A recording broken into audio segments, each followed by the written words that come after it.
Muito bem. Então, Gustavo Kanfer já está aí no negócio? Podemos colocar ele na tela? Já está? Muito bem. Gustavo, se apresente e fale um pouquinho da tua experiência em campanha, mas fala só um pouquinho, porque assim, você praticamente nasceu dentro de um partido, então, né, quando você nasceu, provavelmente já tinha até jingle para o teu nascimento. Mas dá uma resumida aí pra gente. Boa tarde, Marcelo Vitorino. Boa tarde a todos vocês.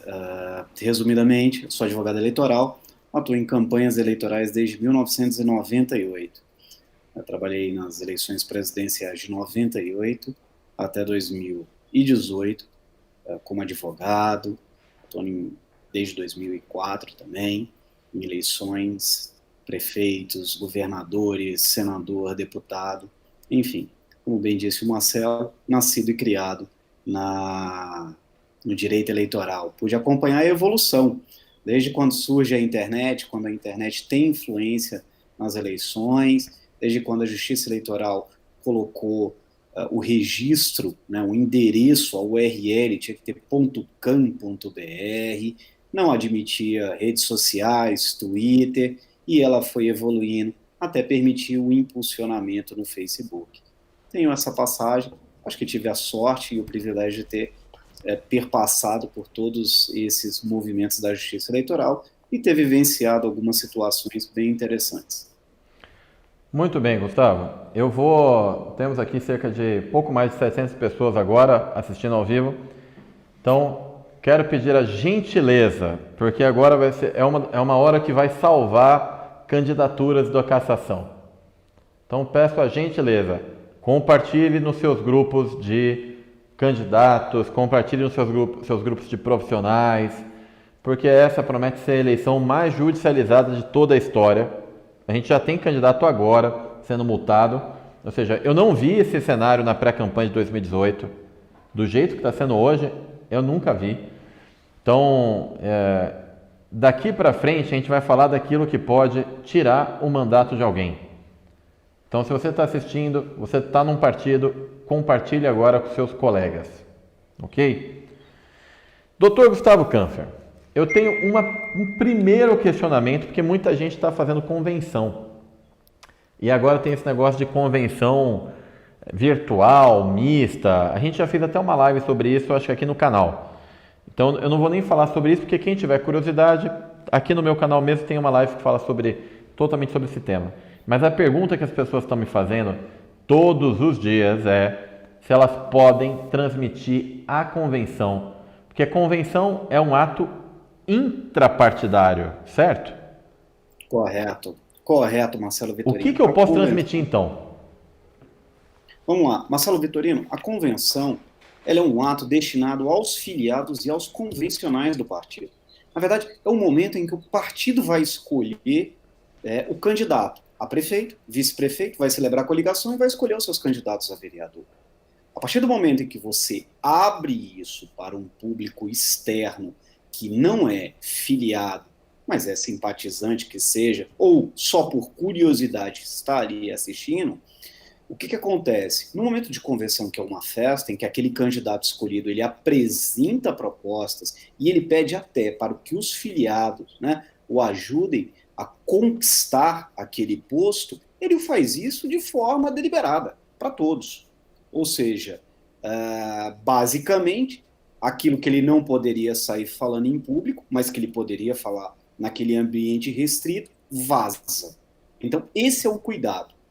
Esse é o cuidado. Se a live, se a transmissão da convenção vai se restringir a dizer, olha, foi escolhido fulano, candidato a prefeito, coligação, vereador de tal partido, e os vice-prefeito de tal partido e vereadores de tantos que são os vereadores, citar os nomes, é uma coisa. A partir do momento, o problema é quando você desborda da mensagem. A mensagem, ela ultrapassa essa informação em que os candidatos ali, escolhidos, conclamam as pessoas a laborarem para conquistar o mandato. Então vamos lá. É porque assim, o que você falou, eu achei bonito, até dá vontade de enquadrar. Mas a gente tem uma dificuldade de compreensão, né? Eu posso então transmitir toda a convenção de forma aberta no Facebook do candidato. É isso? Eu entendo que não tem restrição. Entendo que se o candidato quiser compartilhar a transmissão, ele pode. Tá. Então, beleza. O que que pode dar problema? O que o candidato não pode falar numa convenção que vai ser transmitida ao vivo? Por exemplo, ao ser anunciado como candidato, ele olha para as pessoas, ele olha, eu conto com vocês para vencermos as eleições esse ano. Eu conto com vocês para caminharmos nessa jornada e obtermos um sucesso. São essas palavras. Vamos lembrar das palavras mágicas. São aquelas palavras que induzem, né? Porque aí é que é o tal problema. Você saiu do ambiente destinado aos filiados. Se você só estivesse dentro do ambiente dos filiados, não teria problema. O problema está porque você extrapola. Então, Entendi. essas palavras devem ser medidas. Então, está tendo uma certa confusão em relação até a quando o candidato pode falar que ele é candidato de fato. A convenção não marca que ele possa falar que de fato é candidato e não é um divisor para que ele peça voto, então. Exato. É o divisor para que ele diga o seguinte: eu sou candidato, fui escolhido candidato em convenção. Ponto. A convenção é para isso. É para confirmar que ele efetivamente foi escolhido candidato pelo partido. É isso aí. Muito bem. Porque assim, tem muita gente que está se perguntando, inclusive, o que o candidato pode fazer entre a convenção e o dia 27. Ou seja, ele não pode sair na rua pedindo voto. Não. Então, obviamente, adesivo, nada disso pode. Não. Não. É. Não Eu, mesmo. eu tenho uma outra questão aí, porque assim, eu tô rodando o Brasil, né? Então, eu tô vendo, por exemplo, gente adesivar carro. Tipo, Marcelo Vitorino vem aí. Coisas assim, sabe? Ou tô com o Marcelo Vitorino. O que a legislação fala sobre você sair adesivando o carro no momento anterior ao dia 27? Então, não vamos só falar de pré-campanha, porque tem gente que entende que pré-campanha vai ter a convenção. É dia 27 de setembro para frente e 27 para trás, correto? Correto. Correto. Eu posso fazer adesivo e botar em carro antes do dia 27? Aí é que tá, Marcelo. A lei não trata disso. Nós temos um vácuo da lei sobre isso. Por quê? O que a lei autoriza é o pré-candidato se apresentar. Veja que isso existe um gasto. Estamos falando de um adesivo, ou seja, teve um gasto. Eu já vi carros que tem apoiadores de fulano, estou com fulano, fulano 2020, ou simplesmente uma tralha, né? E o nome da pessoa. Então, isso não tá. Por quê? Porque isso importa em gasto. Veja que a lei autoriza ele se apresentar, expor, tratar de plano de governo, ao partido pagando se reunir num ambiente fechado para tratar de assuntos de campanha. A lei ela não trata da permissão de pagar adesivo com o intuito de promover o nome de uma pessoa. Isso pode ser considerado promoção pessoal ou, lá na frente, dependendo da quantidade, vamos imaginar um município com 100 mil eleitores, você tem 200 mil adesivos, a pessoa responder por abuso. Muito bem, Dr. Kampfer. Tem uma questão aí também que eu queria falar sobre abuso de poder econômico, porque eu já tentei diversas vezes fazer as pessoas entenderem o que é abuso de poder econômico. Aí eu fui estudar, né? Eu, como rábula, né? Porque não sou bacharel em direito, eu sou apenas um rábula. Rábula, para quem não sabe, é quem estuda o negócio sem ser advogado, ok? Então, como rábula, eu fui lá e fui caçar a história do abuso de poder e fui entrevistar algumas pessoas. Eu não encontrei, mas tem alguma coisa na legislação que configura o que de fato é o abuso de poder econômico? Ou seja, se eu impulsionar R$5.000 agora na minha campanha, isso vai ser considerado como abuso de poder? Marcelo, infelizmente, não temos a conceituação fechada. Eu impulsionar 100 mil, 20 mil, 10 mil, 200 mil, 100 reais, 200 reais, 500 reais, não há na lei. Como bem você disse no início da apresentação, o direito eleitoral é muito interpretativo.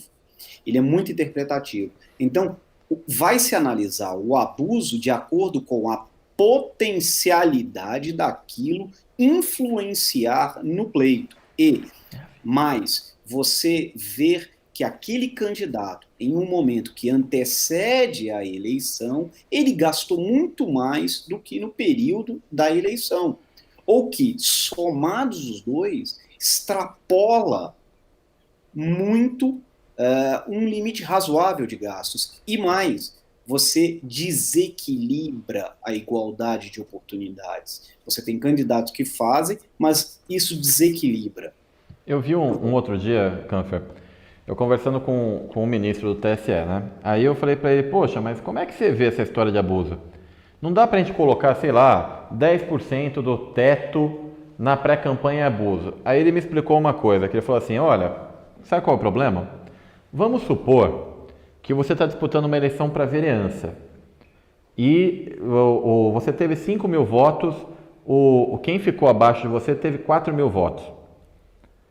Esses 1.000 votos de diferença, se você gastou 100 reais, isso seria abuso de poder econômico? Não, porque 100 reais não ia dar esses 1.000 votos de diferença. Se você gastou 50 mil reais, aí eu posso configurar como abuso de poder econômico, porque provavelmente esse dinheiro pode ter feito diferença.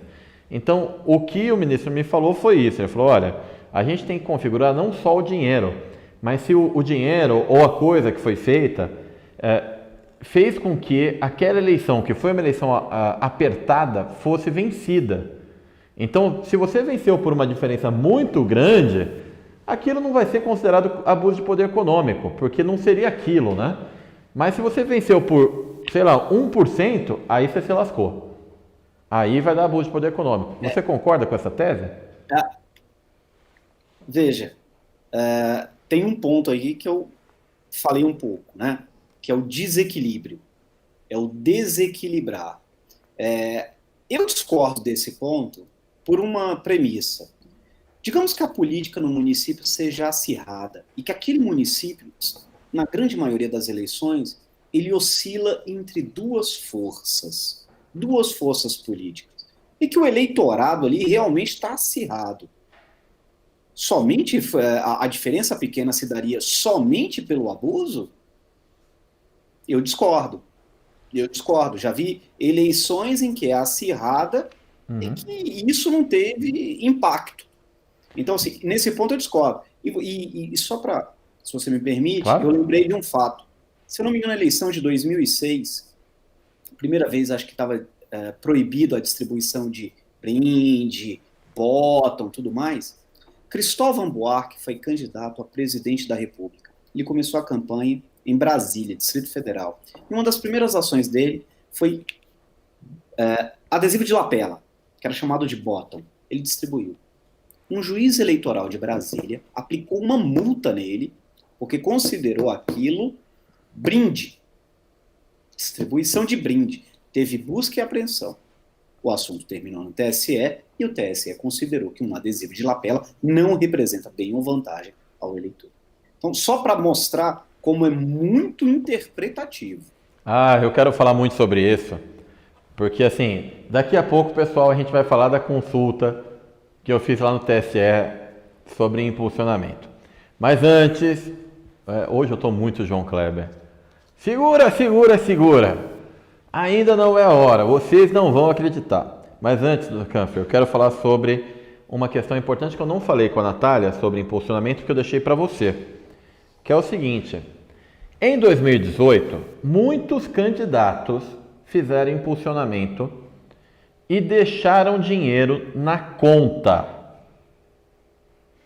Assim, por incrível que pareça, tem gente que esse ano me perguntou se podia usar o dinheiro que sobrou na conta.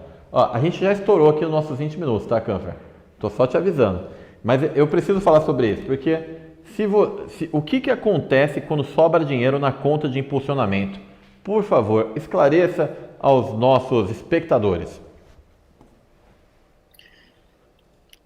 Qualquer bem ou material, qualquer bem ou material que, terminado a campanha, sobrou, é considerado sobra de campanha. Não pode ser utilizado pelo candidato. Aquilo deve ser entregue, transferido para o diretório do partido da circunscrição do pleito, ou seja, nesse ano vai ser para o diretório municipal do partido, tá? E isso deve ser comprovado, tem que ter um comprovante, quando o candidato entrega a sua prestação de contas. Para minha surpresa, Marcelo, você está falando da pessoa que não devolveu. Então, assim, o gasto de um impulsionamento não feito é sobra de campanha, tá? Para deixar bem claro, muito claro.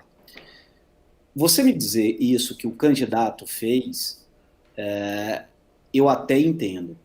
Mas eu já me deparei com uma situação pior. Eu já recebi uma notificação do Facebook pedindo a conta de um determinado órgão, de uma outra circunscrição, para devolver aquilo.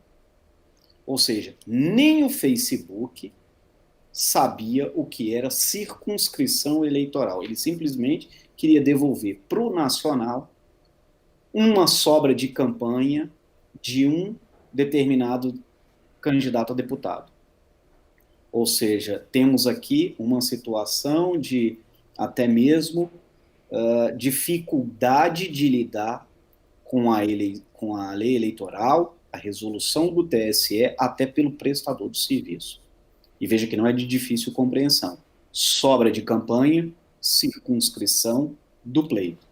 Então, nessa eleição, sobrou papel, sobrou alguma coisa, vai para o partido. Até mesmo impulsionamento. Muito bem. Eu queria te perguntar qual é a pior coisa que os candidatos podem fazer durante o processo eleitoral. Marcelo, eu acredito que a pior coisa que um candidato pode fazer no período eleitoral é prometer alguma coisa para o eleitor.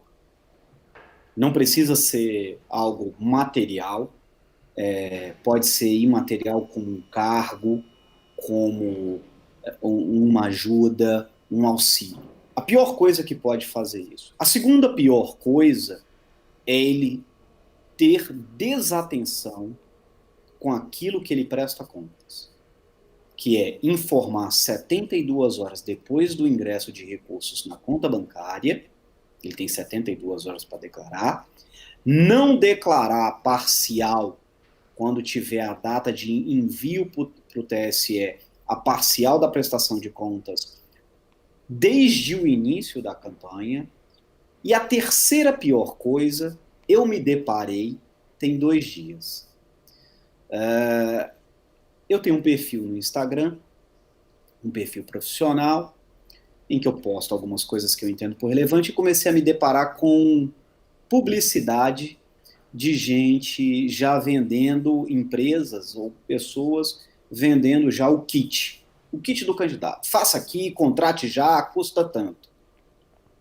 Isso, para mim, é uma das piores coisas também. E por que eu digo isso? Porque você só pode fazer propaganda, você só pode fazer propaganda no sentido materializada num papel desse tipo que esses estão oferecendo, depois de atender os seguintes requisitos: registro de candidatura, obtenção de CNPJ de campanha, conta bancária aberta e emissão de recibos eleitorais. Fazer esse material, contratar agora com esse pessoal que está fazendo publicidade, isso é uma das piores coisas. Porque isso é gasto extemporâneo. Muito bem, tá vendo? O pessoal já está fazendo coisa como se não houvesse amanhã. Doutor, vamos falar agora de um negócio que eu já avisei no início. Vamos falar sobre o impulsionamento em pré-campanha, em campanha. Teve decisão do ministro Barroso falando. A decisão dele foi porque um advogado pediu para configurar como campanha extemporânea o impulsionamento de um vídeo em que o candidato não pedia voto, mas ele estava sendo impulsionado. E aí o ministro Barroso falou, olha, o conteúdo do vídeo não representa a campanha extemporânea, porque não há pedido explícito de voto. Esse ministro Barroso. E aí ele não se manifestou claramente a respeito do impulsionamento. Eu li a decisão. Na decisão ele fala que valores pequenos não podem ser considerados. Isso foi a decisão do ministro Barroso. O TRE do Rio de Janeiro já falou que impulsionamento em pré-campanha não pode. Nós fizemos aí uma consulta, que eu lhe encaminhei a resposta do Ministério Público Eleitoral, e eu gostaria que você falasse sobre isso. Afinal, impulsionamento na pré-campanha pode ou não pode? Marcelo, eu queria começar te dando uma notícia. Eu achei tão interessante o parecer que eu estou escrevendo um artigo sobre isso. Inclusive, estou na metade dele, porque ele é muito interessante. Ele é muito interessante e envolve, para mim, outros temas. O segundo ponto é sobre exatamente isso que você falou, sobre impulsionamento em pré-campanha.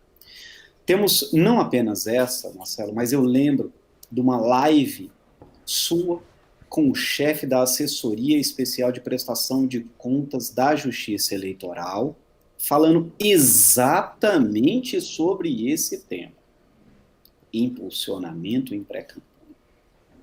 Como bem lembrou, o direito eleitoral é bem interpretativo. O ministro Barroso olhou aquele impulsionamento não pelo viés da impulsão, mas pelo conteúdo. No conteúdo, não havia nada identificado que pudesse caracterizar como uma propaganda eleitoral antecipada. Por sua vez, na live, salvo engano, o responsável pela área técnica, ele até concordou que era, sim, possível haver um impulsionamento para a campanha. A verdade é que tem-se agora essa consulta que você me encaminhou, né? E a consulta não faz uma coisa julgada. Ela, na verdade, é uma opinião. Ela é até uma compreensão, mas que somente diante do caso concreto é que poder-se-á tomar uma decisão. Mas, olhando sobre o impulsionamento na pré-campanha, veja, se alguém pode se apresentar como candidato, se alguém pode expor plataformas, e se o partido pode fazer gastos sobre eleição, e aqui tem uma questão que eu gosto muito de, às vezes, parecer o advogado do diabo, porque eu fico me questionando, né? Eu leio e releio a lei e vou em pontos. A lei proíbe o partido de impulsionar 180 dias antes da eleição com fundo partidário, mas não com recursos próprios. Um candidato. Peraí, calma, volta. Então, assim, o fundo partidário, o partido tem que se abster de fazer impulsionamento com ele. Mas, se eu sou candidato, eu vou lá e outra. Pelo que eu me lembro, candidato não tem limite de doação para partido. Pessoa física não tem isso. Você pode, a não ser que você me corrija agora. O candidato pode fazer uma doação para o partido. Pode fazer uma doação e não tem limite de 10%. Ele pode... excelente pergunta. Por quê? Porque ele pode, como pessoa física, estar vinculado... Mas aí ele tem que ter cuidado para não fazer uma burla. Porque como pessoa física, ele está vinculado a 10% do rendimento auferido no ano anterior. Mas para aplicar na própria campanha, corresponde a 10% do limite de gastos da campanha. Muito então, ele bem. não pode tentar fazer a burla de transferir 10% de pessoa física para o partido gastar na campanha dele. A Justiça Eleitoral vai pegar, mas tudo bem. Então, se eu pegar o meu dinheiro, meus 10%, eu tenho meu irmão, meu primo, todo mundo. Eu junto lá 100 mil reais, jogo no partido. Esse dinheiro pode ser usado para impulsionamento? O partido pode fazer impulsionamento. Pois é, porque Desconfio, sim. no parecer do Ministério Público, o que eu li ali, né? Ele falou que a partir da convenção em que o candidato foi escolhido pelo partido, o partido poderia fazer um impulsionamento em favor desse candidato.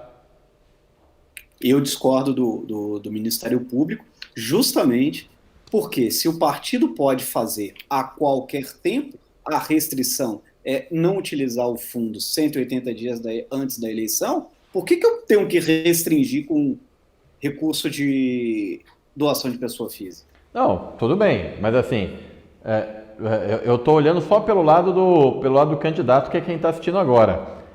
Então, tecnicamente falando, tudo bem que isso é um parecer do Ministério Público Eleitoral. Sim, No seu opinião. artigo, você vai colocar os trechos dele. É um parecer do Ministério Público Eleitoral, não é uma decisão de colegiado. Não. Ok. E também nem vai ter decisão de colegiado. Pessoal, você que está assistindo, eu vou jogar a Ah, real. verdade. Bem lembrado. Até o fim do processo eleitoral, eu duvido que o colegiado decida sobre isso. O Tribunal Superior Eleitoral, ele não responde questionamentos iniciado o processo eleitoral. Então, eu começo por aí. Acho Então que já foi. dificilmente a justiça responda, né? Então vamos lá. Porque já entrou no período. Legalmente falando, impulsionamento em pré-campanha não pode. Correto? Porque assim, o parecer do Ministério Público também é desfavorável ao impulsionamento. Legalmente, ele é desfavorável porque ele entende isso, que você só pode impulsionar quando você já é candidato. E aí eu volto a discordar do Ministério Público. Por quê? Esse é o advogado que eu quero, que é o advogado que vai me defender. Porque assim, geralmente, quem não está acostumado com campanha eleitoral, vocês não sabem o que é isso. Você pergunta para o advogado, é não. Nada pode, nada pode, nada pode. Esse discorda do MP. Até que enfim, né? Porque é tão raro um negócio desse, advogado discorda do MP. Então discorda, doutor Kanfer. Agradeço. Olha só, veja. Primeiro, eu acho que você pode se posicionar. E eu acho que existe um parâmetro, não é porque a lei não tem uma autorização expressa que ele também seja 100% proibido. Lógico, tem um bordão de que o que não é proibido é permitido, né? Tem que ter cuidado com isso, porque a justiça eleitoral, ela parametriza isso, ela vai pelo razoável. Então, uma coisa é você fazer um impulsionamento razoável dentro de uns parâmetros. Outra coisa é você fazer um mega impulsionamento. Agora, veja, se compreendermos isso, e aí, com todo respeito ao parecer, o candidato não só pode fazer gasto depois de ter o CNPJ, depois de ter registro. Opa, então para aí, para. Vamos lá. Fez a convenção. Para amarrar rápido aqui, Kanfer, candidato só faz gasto depois que tem CNPJ de campanha e tem conta aberta, correto? Correto. E nem o partido pode fazer isso dele, não. Porque se fizer, vai ser considerado bem estimado em dinheiro. Não, mas o partido pode, por exemplo, porque eu me lembro que tem na lei a excepcionalidade, por exemplo, do comitê. Aí é que tá. Ele não fala de gasto. Ele fala de contratação sem que exista o pagamento. Entendi. Eu posso contratar o comitê, mas falar, só vou te pagar depois que tiver meu CNPJ e minha conta aberta, é isso? Exatamente. Viu a diferença? Tá. Porque o impulsionamento é diferente. Você já faz o impulsionamento. Mas aí vão me perguntar aqui, eu já sei que vão me perguntar, falar, mas espera aí, e site de campanha? Eu já vi decisão falando que site está ok. O cara pode ter o site dele lá. Não, mas o site, a própria justiça entende que você não precisa desativar o seu site. E aqui eu quero dar também um testemunho de uma experiência pessoal, 2014. Eu fiz uma representação contra a candidata Dilma Rousseff, porque no dia seguinte ao registro de candidatura dela, veja, registro de candidatura, não falei convenção, o site dela, candidata, estava no ar. Representamos ao argumento disso, de que houve um gasto extemporâneo. Você só pode gastar após conta bancária aberta, CNPJ, recibos eleitorais. A decisão veio no sentido de que aquilo era um gasto preparatório, tal qual a instalação física do comitê. E aí, ali, para quem quiser, já tem a jurisprudência para isso. Quem faz o Tanto site. que evoluiu, e na norma hoje temos a autorização, mas a autorização para contratar esses gastos, esses contratos de gastos que envolvem a preparação e estruturação da campanha, tá? Então, Mas muito sem bem. desembolso. Pessoal, é o seguinte, nós estamos a poucos dias de começar o processo eleitoral de fato. A minha recomendação enquanto profissional de comunicação é para que você se abstenha de fazer impulsionamentos nesse momento. A gente fez uma consulta, a gente teve um deputado parceiro que encaminhou a consulta ao TSE. Os trechos dessa consulta estarão nesse artigo do Dr. Kampfer. Ele já discorda, inclusive, da posição do Ministério Público, e eu entendo, mas é o seguinte... Discordo, inclusive, das outras duas perguntas que você... As outras duas perguntas eu vou citou. falar rapidamente aqui, porque é um absurdo, mas vamos lá. A gente concordando ou discordando com o Ministério Público, ou com o Tribunal Regional Eleitoral, ou com o TSE, não muda o fato de quem vai julgar essas contas serem eles. Então, Exatamente, Marcelo. o advogado está aí para defender. Pelo menos o Dr. Kampfer é um cara que gosta de defender. Eu já fico mais feliz com isso.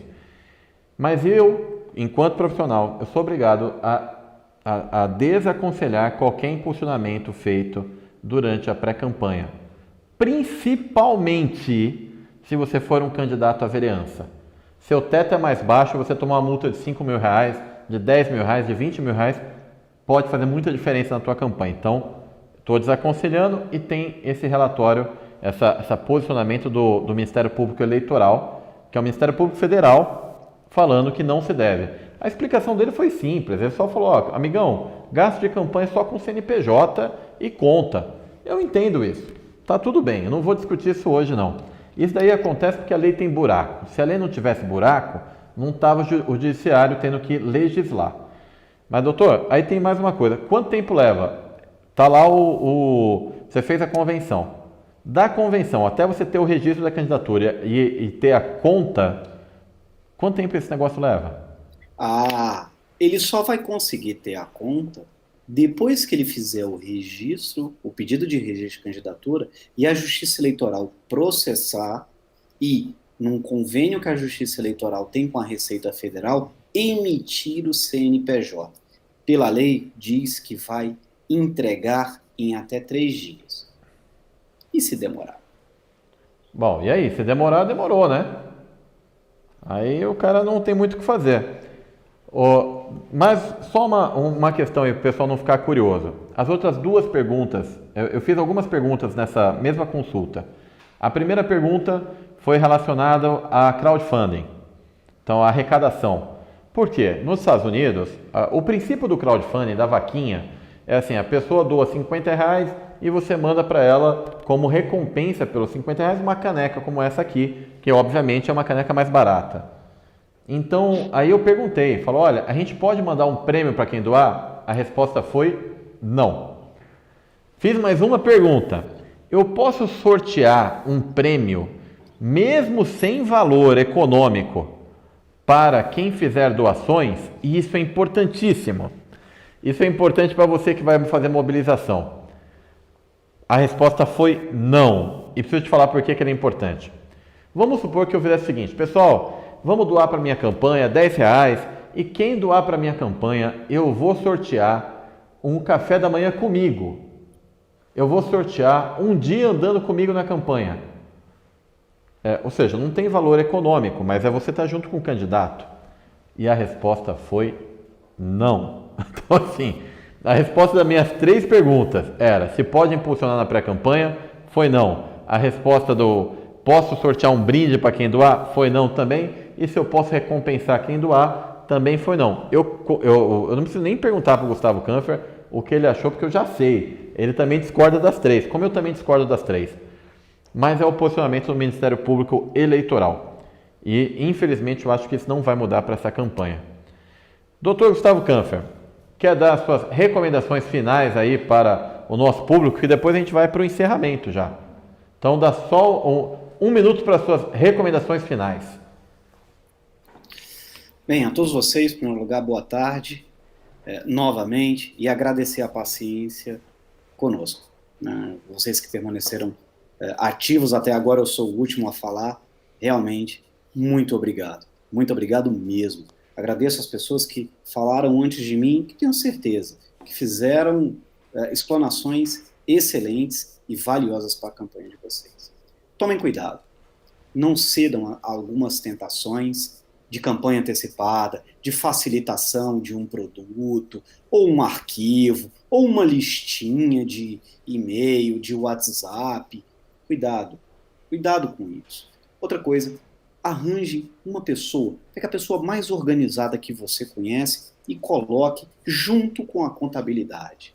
Isso vai ser fundamental. Eu não tenho dúvidas de que teremos uma das eleições mais judicializadas no sentido de desaprovação de contas, condenações e, eu ouso dizer, a ação do Ministério Público por improbidade administrativa para que quem usou fundo eleitoral tenha que devolver ao Estado em desaprovação de contas. Tenham muito cuidado.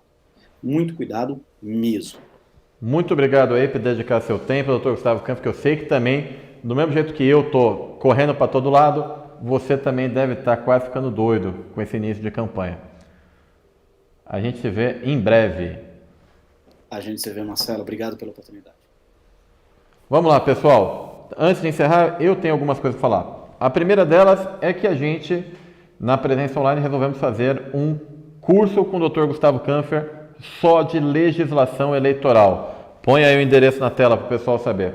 A gente deve comercializar esse curso somente na semana que vem, mas se você quiser receber uma notificação quando ele for lançado, entra nesse endereço que está aparecendo aí, que você vai ter acesso a ele. Então, é um curso bacana para você tirar dúvidas.